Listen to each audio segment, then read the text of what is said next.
నమస్కారం SRK news కి స్వాగతం. ఈనాటి వార్తా విశేషాలు.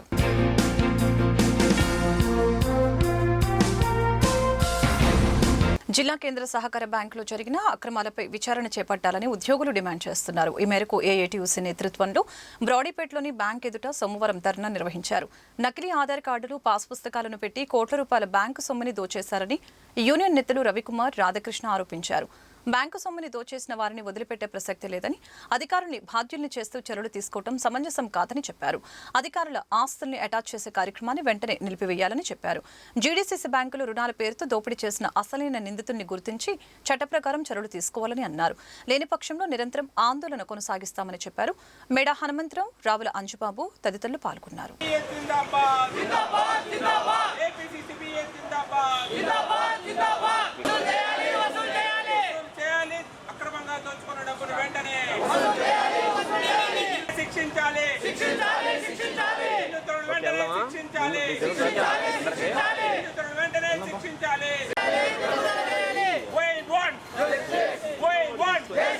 India Bank Employees Association Zindabad. Zindabad, Zindabad. APCCBS Zindabad. Zindabad, Zindabad. Employees Unity Zindabad. Zindabad, Zindabad. Employees Unity Zindabad. Zindabad, Zindabad. Want justice. We want justice. We want justice. We want justice.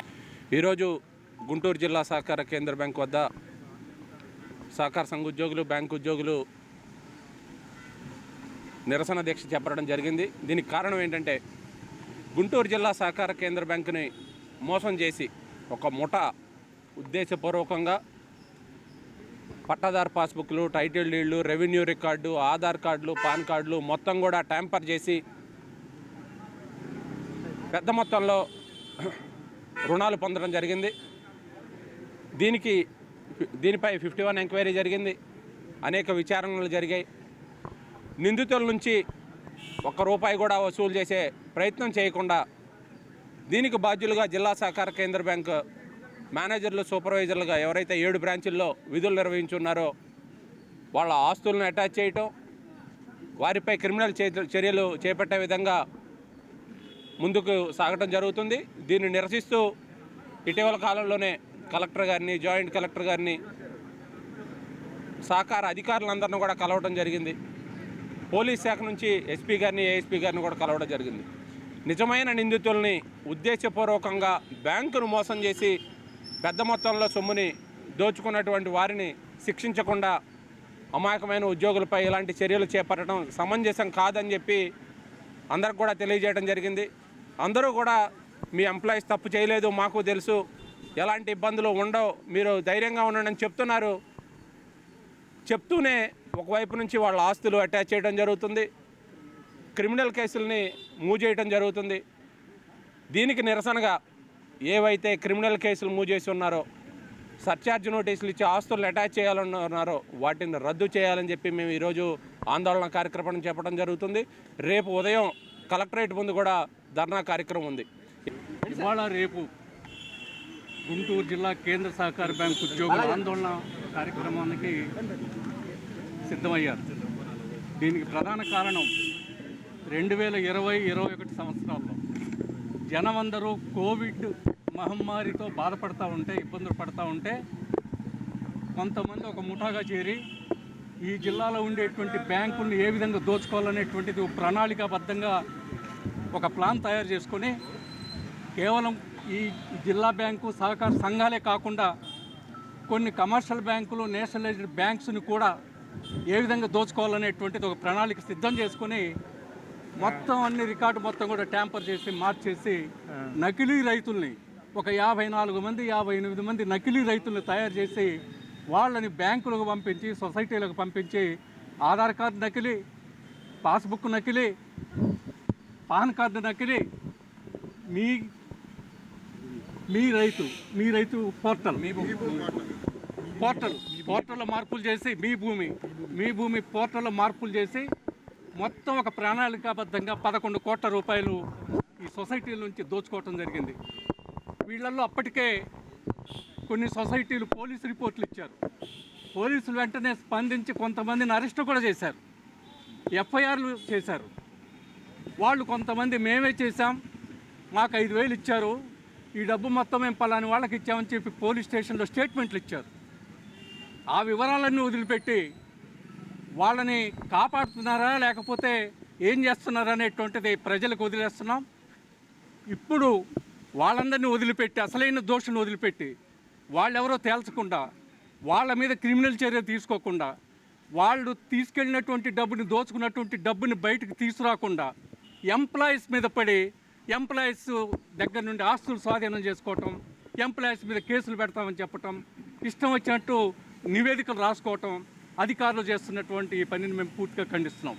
మేము ఒకటే demand చేస్తున్నాం, employees మీద ఉన్నటువంటి కేసులు ఏవైతే ఉన్నాయో రద్దు కావాలి. రెండోది ఈ సొసైటీల నుండి బ్యాంకు నుండి దోచుకున్నటువంటి డబ్బుని ఎక్కడికైతే ఆ డబ్బు పోయిందో, ఆ డబ్బు ఎక్కడికి చేరిందో అక్కడి నుంచి ఆ డబ్బులు వసూలు చేయాలని చెప్పి మేము డిమాండ్ చేస్తున్నాం. అన్నదాత సుఖీభవ పథకాన్ని కౌలు రైతులకి కూడా వర్తింపు చేయాలని కౌలు రైతు సంఘం రాష్ట్ర ప్రధాన కార్యదర్శి హరిబాబు డిమాండ్ చేశారు. భూ యజమానులకి 20,000 రూపాయలు ఆర్థిక సాయం అందించి కౌలు రైతులని విస్మరించడం సరైన పద్ధతి కాదని చెప్పారు. భూమి స్వభావంతో సంబంధం లేకుండా అన్ని పంటలకు ఈ క్రాప్ బుకింగ్ చేయాలని అన్నారు. అదేవిధంగా లంక భూములకి కూడా పట్టాలు మంజూరు చేయాలని కోరారు. కౌలు రైతుల సమస్యల పరిష్కారం కోరుతూ ఈ నెల 11వ తేదీన చలో మంగళగిరికి పిలుపునిచ్చినట్లు ఆయన వెల్లడించారు. కార్యక్రమంలో రైతులందరూ పాల్గొని విజయవంతం చేయాలని అన్నారు. రైతు సంఘాల నాయకులు రాధాకృష్ణ, పాసం రామారావు, రామకృష్ణ తదితరులు పాల్గొన్నారు. ఈ నెల 11వ తేదీ బుధవారం మంగళగిరిలో ఉన్నటువంటి వ్యవసాయ శాఖ కమిషనరు అట్లాగే CCLA కమిషనర్ గారికి పెద్ద ప్రదర్శన పెట్టాం. దీని ప్రధానమైన ఉద్దేశం ఏంటంటే కౌలు రైతులకు 20,000 రూపాయలు పెట్టుబడి సహాయం అన్నదాత సుఖీభవ అందరికీ ఇవ్వాలని చెప్పేసి కోరుతూ, కానీ ఈ ప్రభుత్వం ఏంటంటే ఇప్పటికే భూ యజమానుల వివరాలన్నీ సేకరించింది.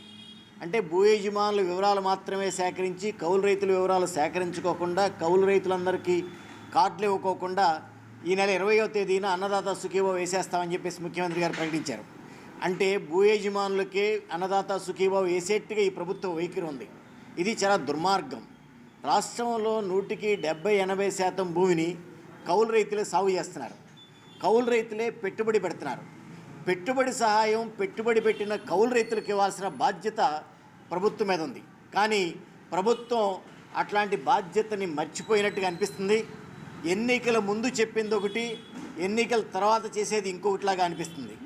తెలుగుదేశం కూటమి ఎన్నికల ముందు భూ యజమాని సంతకం తొలగిస్తాం, కొత్త కౌలు చట్టాన్ని తీసుకొస్తాం, అలాగే అన్నదాత సుఖీభవ అందరికీ వేస్తాం, వైసీపీ ప్రభుత్వం ఓసీ కౌలు రైతులకి రైతు భరోసా ఇవ్వలేదు, మా ప్రభుత్వం రైతులకు కులాల వారీగా చూడం, అందరికీ వేస్తామని చెప్పేసి చాలా ప్రగల్భాలు పలికారు. కానీ అధికారంలోకి వచ్చిన తర్వాత గత సీజన్లో అన్నదాత సుఖీభవ ఎగ్గొట్టేశారు. మళ్ళీ ఈ సీజన్లో కూడా నామకే వాస్తే రైతుల వివరాలు మాత్రం సేకరించి కౌలు రైతులకు ఎగ్గొట్టే ప్రమాదం ఈ ప్రభుత్వ ఆలోచనలో కనిపిస్తుంది, అనుమానాలు వస్తున్నాయి. అందుకనే ఈ ప్రభుత్వం భూ యజమాని సంతకాన్ని తొలగించి ప్రతి కౌలు రైతుకి కార్డు ఇవ్వాలి. కార్డు ఇస్తూ అన్నదాత సుఖీభవ ఒకేసారి కౌలు రైతులందరికీ 20,000 రూపాయలు ఇవ్వాలని చెప్పేసి కోరుతున్నాం. ఎందుకనంటే ఈ ప్రభుత్వం వచ్చిన తర్వాత ఈ సంవత్సరం అన్ని పంటల ధరలు పడిపోయినాయి. మీరు చూసింటారు, మన జిల్లాలోనే పొగాకు, మిర్చి, ఇంకా శనగ, అపరాలు, ధాన్యం కూడా ప్రభుత్వం చెప్పిన ధరకి ఏ ఒక్కడూ అమ్ముకోలేదు. గత సంవత్సరం ధాన్యానికి ప్రభుత్వం చెప్పిన ధర కంటే గుంటూరు జిల్లాలో ఎక్కువ కొన్నారు. ఈ సంవత్సరం ఆ దౌర్భాగ్యం కూడా పట్టేసింది. అందుకనే ఒకవైపున పంటల ధరలన్నీ ప్రభుత్వం వచ్చిన తర్వాత పడిపోతున్న సందర్భంగా కనీసం ప్రభుత్వం ఇచ్చే అన్నదాత సుఖీభవ పెట్టుబడి సహాయం ఎవరు సాగు చేశారో వాళ్ళకే ఇవ్వాల్సిన అవసరం ఉంది. అది ఇవ్వకపోతే కౌలు రైతులు ఆత్మహత్యలకు కూడా వెళ్ళే ప్రమాదం కనిపిస్తుంది.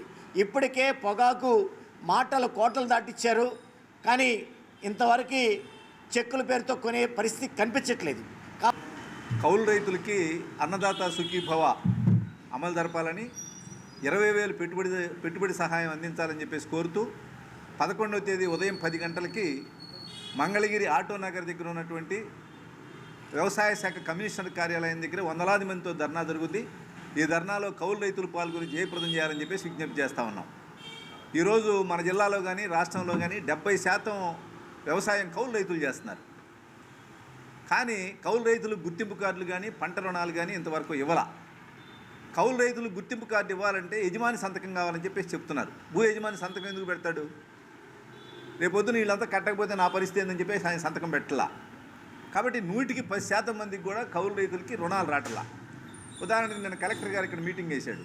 కౌలు రైతులందరినీ గుర్తించండి, అందరికీ పంట రుణాలు ఇవ్వండి, ఇకపోతే మీ చర్యలు తీసుకుంటామని చెప్తున్నాడు. కానీ ఆచరణలోకి వచ్చేసరికి ఎక్కడ పంట రుణాలు ఇవ్వట్లా.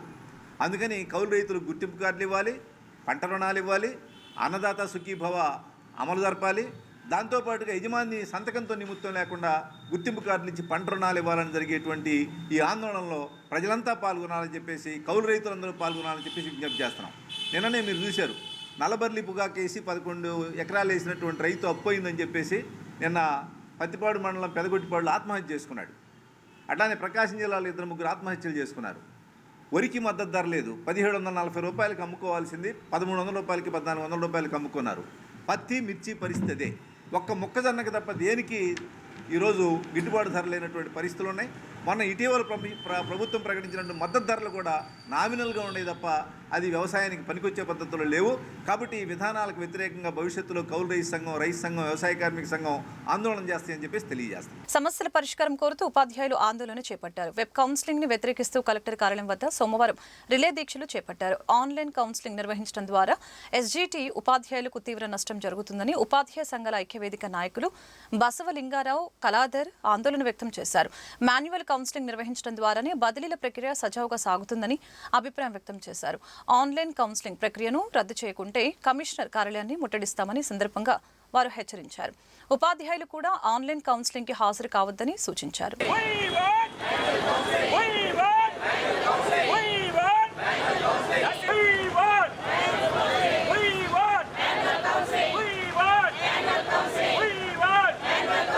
ప్రధానంగా ఎస్జీటీ ఉపాధ్యాయులకు వేలాది ఆప్షన్స్ ఇచ్చుకునే దాని మీద చర్చలు జరిగినప్పుడు సంఘాలతో రాష్ట్ర ప్రభుత్వం స్పష్టమైన హామీ ఇచ్చింది.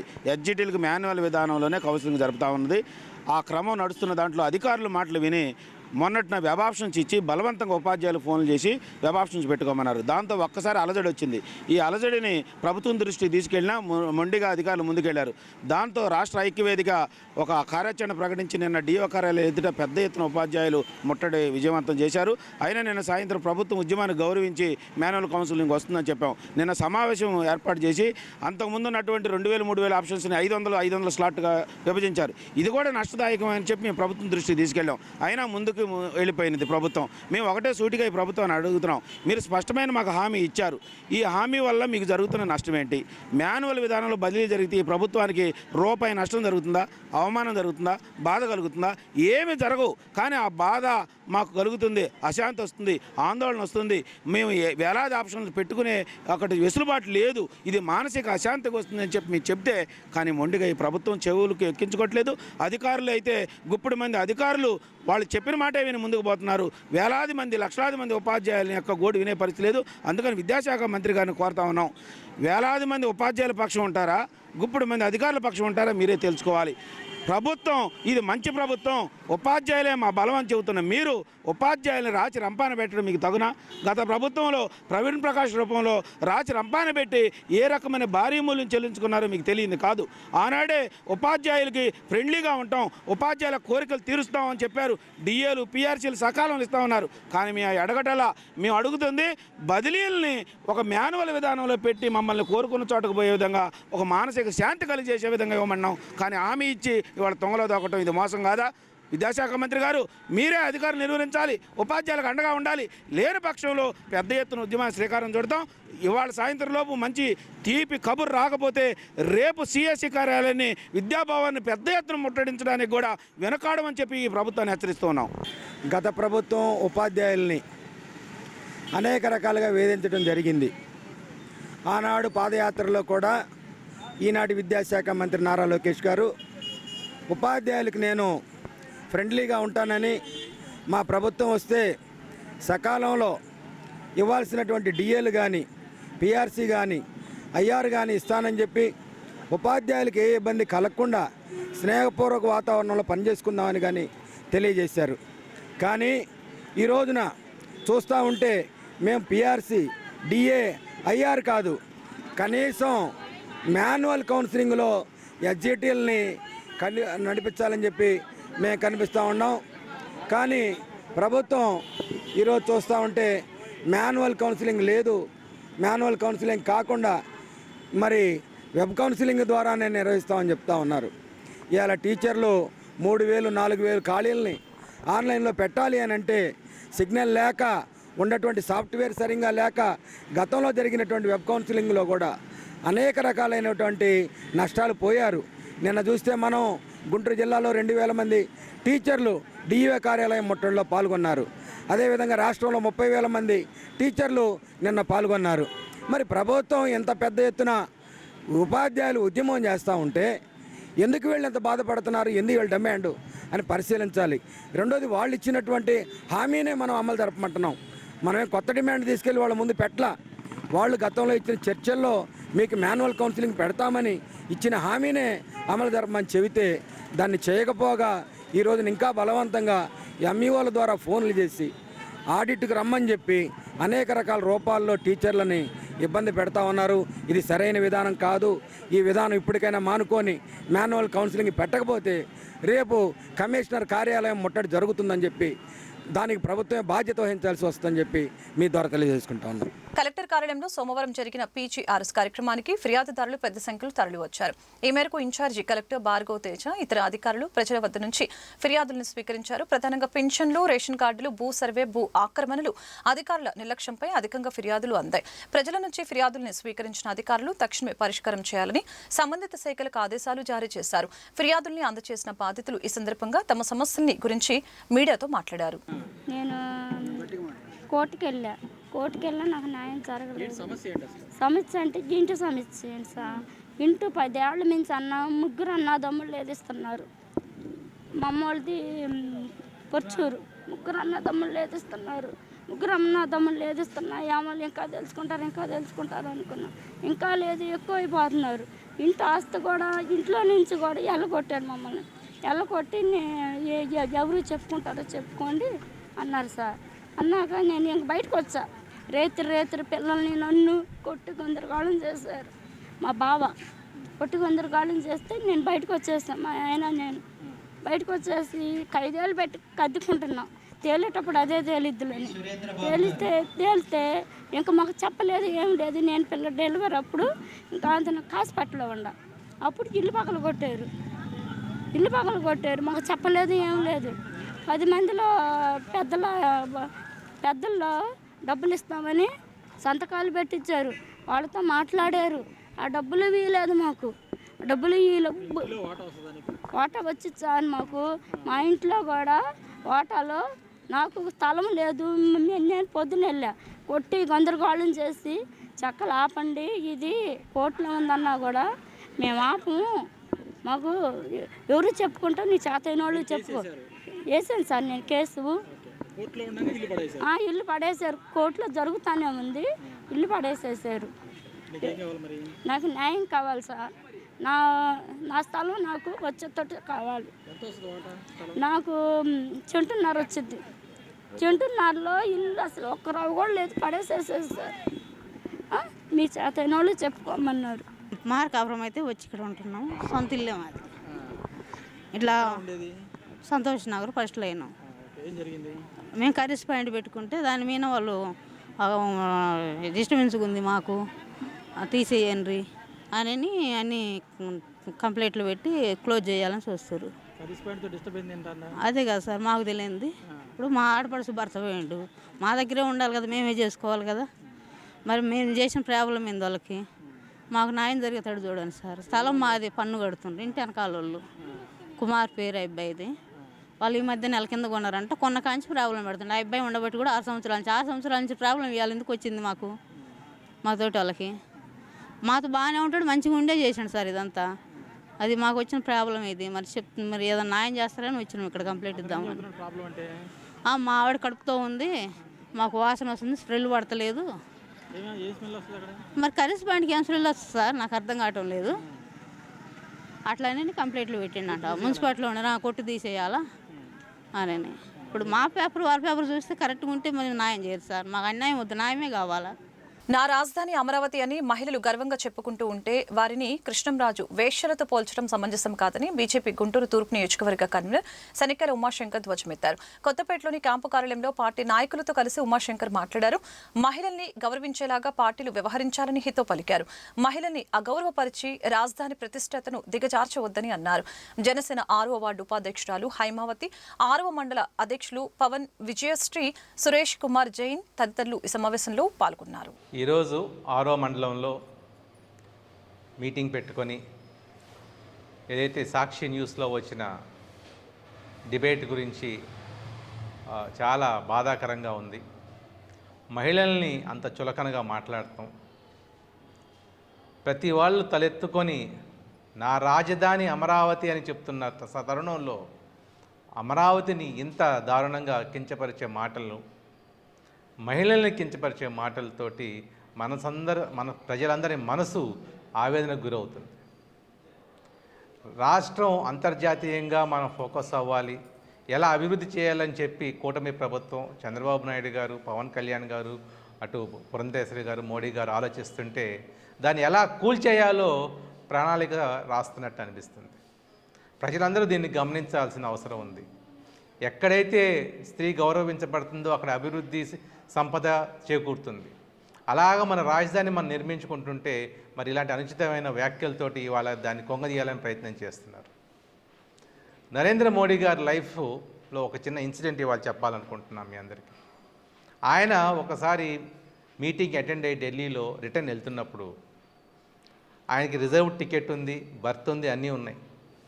ఒక కాంగ్రెస్ లేడీ ఆ టికెట్ లేకపోతే వీళ్ళందరూ కింద కూర్చొని అవన్నీ పడుకోబెట్టారు పైన.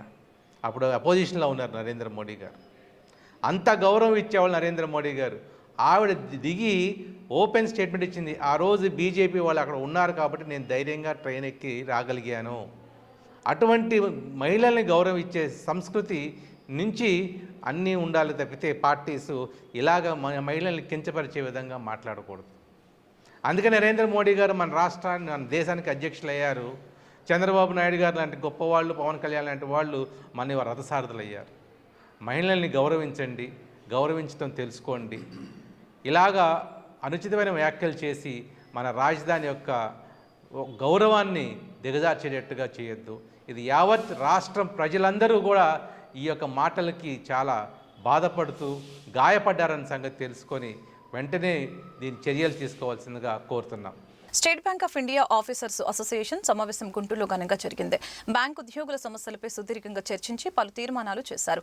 ఈ సమావేశంలో అసోసియేషన్ రాష్ట్ర అధ్యక్షులు కాశీ విశ్వనాథ్, ప్రధాన కార్యదర్శి Kishore Kumar, Guntur chief regional secretary Jayakumar తదితరులు పాల్గొన్నారు. స్టేట్ బ్యాంక్ ఉద్యోగులకు ఏ సమస్య వచ్చినా వెంటనే స్పందించి పరిష్కారానికి కృషి చేస్తామని వారు భరోసా ఇచ్చారు. బదిలీలు, పదోన్నతుల విషయంలో ఏవైనా ఇబ్బందులు ఉంటే అసోసియేషన్ దృష్టికి తీసుకుని రావాలని సూచించారు. అదేవిధంగా తమ వంతు బాధ్యతగా సేవా కార్యక్రమాలు చేపడుతున్నామని అన్నారు. తాము చేస్తున్న సహాయ సహకారాల ద్వారా అనేక మంది పేదల విద్యా, ఉద్యోగాల ద్వారా ఆర్థికంగా ఎదగటం తమకు సంతోషాన్ని ఇస్తుందని చెప్పారు. ఈ ఆర్గనైజేషన్ ఈరోజు గుంటూరు పట్టణంలో మెగా ప్రోగ్రామ్ నిర్వహించడం జనరల్ మీటింగ్ అని. ఈ ఆర్గనైజేషన్లో ఇక్కడ ఈరోజు అటెండ్ అవుతున్నటువంటి మెంబర్లు ఎర్స్ట్వైల్ నెల్లూరు, ప్రకాశం, గుంటూరు జిల్లాలకు సంబంధించినటువంటి ఆఫీసర్లు దాదాపు 1000 మంది ఆఫీసర్లు రిప్రజెంట్ చేస్తున్నటువంటి ఆర్గనైజేషన్. ఈ ఆర్గనైజేషన్లో ఈరోజు జరుగుతున్నటువంటి మీటింగ్లో అన్ని ప్రాంతాల నుంచి, ఈ 3 జిల్లాల్లో అన్ని ప్రాంతాల నుంచి వచ్చినటువంటి ఆఫీసర్లు వాళ్ళ సమస్యలపై చర్చించి నిర్ణయాలు తీసుకుని రిజల్యూషన్స్ పాస్ చేసి మేనేజ్మెంట్ నోటీస్ తీసుకెళ్ళడం జరుగుతుంది. అలాగే ఇది ఒక ఆట విడుపులాగా కూడా ఉంటుంది మెంబర్లందరికీ. ప్రతిరోజు ఫైనాన్షియల్ సెక్టార్లో ఉండే ప్రెజర్స్, పని ఒత్తిడి నుంచి రిలీఫ్గా ఉంటుంది. గెట్ టుగెదర్ ఉంటుంది, అందరినీ కలుస్తారు, అలాగే సమస్యలు చర్చించుకుంటారు, అన్ని కార్యక్రమాలు చేయడం జరుగుతుంది. అలాగే ఈ గుంటూరు పట్టణంలో ఉన్నటువంటి ఈ ఆఫీసర్స్ అసోసియేషన్ ఆర్గనైజేషన్కి సంబంధించినటువంటి ప్రత్యేకత గత 15 ఏళ్ళుగా వీళ్ళు చాలా చారిటీ ప్రోగ్రామ్స్ కండక్ట్ చేయడం జరుగుతుంది. చాలామంది ఆర్ఫనైజ్ వాళ్ళకి కానీ, చిల్డ్రన్ కానీ, పూర్ చిల్డ్రన్ కానీ ఫైనాన్షియల్గా సపోర్ట్ చేస్తూ వస్తున్నారు. వాళ్ళకి కావాల్సిన బుక్స్ కానీ, school fees, colleges fees pay చేయడం కానీ, అకామిడేషన్కి సంబంధించినటువంటి ఫెసిలిటీస్ ప్రొవైడ్ చేయడం కానీ, వాళ్ళకి కావాల్సిన గ్రాసరీస్ ప్రొవైడ్ చేయడం కానీ చేయడం జరుగుతుంది. ఇందాక కార్యక్రమంలో మీరు కూడా చూస్తుంటారు, చాలామంది ఈరోజు ఈ ప్రోగ్రాం ద్వారా చారిటీ యాక్టివిటీస్ ద్వారా బెనిఫిట్ పొందినటువంటి వాళ్ళు చాలామంది ఐఐటీలలో జేఎన్టీయూలో పెద్ద పెద్ద కాలేజెస్లో చదువుకుంటున్నారు. అలాగే పెద్ద పెద్ద మల్టీనేషనల్ కంపెనీస్లో జాబ్స్ తెచ్చుకొని 10 lakhs 20 lakhs ప్యాకేజ్ తోటి వర్క్ చేసుకుంటున్నారు. ఇలాంటి లెగసీ ఉన్నటువంటి ఆర్గనైజేషన్ సమాజ సేవ మా మెంబర్లకు తోడ్పాటు అందించడంతో పాటు సమాజ సేవలో కూడా బాగా మంచి పర్ఫార్మెన్స్ ఇస్తున్నారు, బాగా సపోర్ట్ చేస్తున్నారు. ఈ కార్యక్రమం ఈరోజు దిగ్విజయంగా జరుగుతుంది. ఈ మాడ్యూల్ 2011లో స్టార్ట్ అయినప్పటి నుంచి మొదట కిషోర్ కుమార్ గారు డీజేస్గా ఉన్నారు. ప్రజెంట్ ఆయన జనరల్ సెక్రటరీ, స్టేట్ మొత్తం జనరల్ సెక్రటరీగా ఉన్నారు. అసోసియేషన్ యాక్టివిటీస్ అంటే మొత్తం మన గుంటూరు మాడ్యూల్ కింద 6 రీజన్స్ దగ్గర 1000 మంది ఆఫీసర్స్ ఉంటారు. వాళ్ళకి సంబంధించిన ప్రతి ఇష్యూస్ కూడా వాళ్ళకి day to day working conditions కానీ వాళ్ళ మీద డిసిప్లిన్స్ ప్రొసీజర్స్ కానీ ముఖ్యంగా హాస్పిటలైజ్ అయిన అందరి మెంబర్ వాళ్ళకి వాళ్ళ ఫ్యామిలీ మెంబర్స్కి కూడా అసోసియేషన్కి రెగ్యులర్గా అందరు డాక్టర్లతోటి హాస్పిటల్స్తోటి టచ్ పెట్టింది. మేమందరం కూడా అందరికీ సర్వీస్ చేస్తూ ఉంటాం ఇక్కడ. అట్లాగే ఇందాక మా సార్ చెప్పినట్టు సేవా back giving back to society అంటే పర్టికులర్గా ఒక పద్ధతి కనుక ఎవరు ఎప్పుడు వచ్చి అడిగినా సరే మెడికల్ ఫీజు కట్టాలి అని పిల్లలు వచ్చి అడిగినా సరే, లేదా బీటెక్ కట్టాలని, లేదా హాస్పిటల్ ఇష్యూస్ వచ్చి ఇట్లా మా చేతనే సహాయం గుర్తాభక్తిగా మేము చేసుకుంటూ పోతున్నాము. దాని మూలంగా చాలామంది పిల్లలు బాగా చదువుకుని పేరెంట్స్కి అయ్యారు. మాకు చాలా ఆనందంగా ఉంది. కంపెనీలో పనిచేస్తున్నారు, పిహెచ్డీ చేస్తున్నారు ఐఐటి అయ్యేవాళ్ళు. సో మేము ఎంతో కొంత సమాజానికి మా వంతుగా మేము సాయం చేస్తున్నందుకు దేవుడి సహకారం. ఈ వార్తలు ఇంతటితో సమాప్తం. మరొక బులెటిన్ మళ్ళీ కలుద్దాం. నమస్కారం.